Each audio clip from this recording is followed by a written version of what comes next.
নির্ধারিত সময় ট্রেন না ছাড়ায় বিক্ষোভ বড়গাছিয়া স্টেশনে। নির্ধারিত সময় ট্রেন না ছাড়ায় বিক্ষোভ বড়গাছিয়া স্টেশনে ট্রেন অবরোধ যাত্রীদের। অভিযোগ, হাওড়া আমতা শাখায় প্রতিদিনই ট্রেন দেরিতে আসে। রেল কর্তৃপক্ষকে অভিযোগ করেও সুরাহা মেলেনি। বড়গাছিয়া স্টেশনে ট্রেন অবরোধ করে বিক্ষোভ।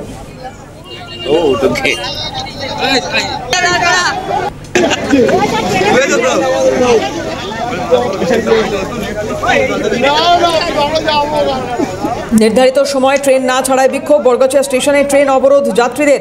অভিযোগ, হাওড়া আমতা শাখায় প্রতিদিনই ট্রেন দেরিতে আসে। রেল কর্তৃপক্ষকে অভিযোগ করেও সুরাহা মেলেনি। বড়গাছিয়া স্টেশনে ট্রেন অবরোধ করে বিক্ষোভ।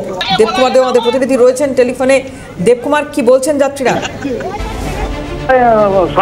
সকাল থেকে 7টা থেকে কিন্তু বড়গাছিয়া স্টেশনে অর্থাৎ হাওড়া আমতা লাইনে ট্রেন দেরিতে আসা যাত্রীরা খুবই কেটে পড়েন। এরপর তারা বেশ কিছুক্ষণ ধরে ট্রেন লাইনে তারা অবরোধ করে বিক্ষোভ দেখাতে থাকে। এরপরে বিভিন্ন স্টেশনে দাঁড়িয়ে থাকা লোকাল ট্রেনগুলো দাঁড়িয়ে থাকেন। তবে প্রায় 3 ঘন্টার পর পুলিশের লাঠিচার্জের পর অবরোধ তুলে নেন, চলাচল হয়, স্বাভাবিক হয় ট্রেন চলাচল।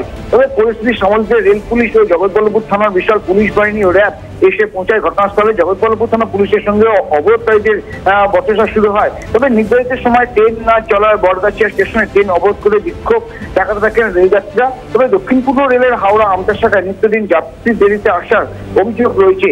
সমস্যায় অফিস যাত্রীরা, ফলে রেল কর্তৃপক্ষকে জানিয়ে কোনো লাভ হয়নি। সে কারণে বড়গাছিয়া স্টেশনে তারা রেল অবরোধ করে বিক্ষোভ দেখাতে থাকে। এই ঘটনার পর কিন্তু 10:30টার পথে কিন্তু পুলিশের সঙ্গে বচসা শুরু হয় রেল যাত্রীদের। তবে যেহেতু দীর্ঘক্ষণ ধরে ট্রেন না আসার কারণে তারা কিন্তু রেল অবরোধ করে বিক্ষোভ দেখাতে থাকে। ঘটনাস্থলে আসেন জগৎবল্লভপুর থানা পুলিশ বাহিনী ও র্যাব পরিস্থিতি নিয়ন্ত্রণ করতে আসেন। সেখানে কিন্তু অবরোধকারীদের সঙ্গে পুলিশের সঙ্গে একটা বচসা শুরু হয়।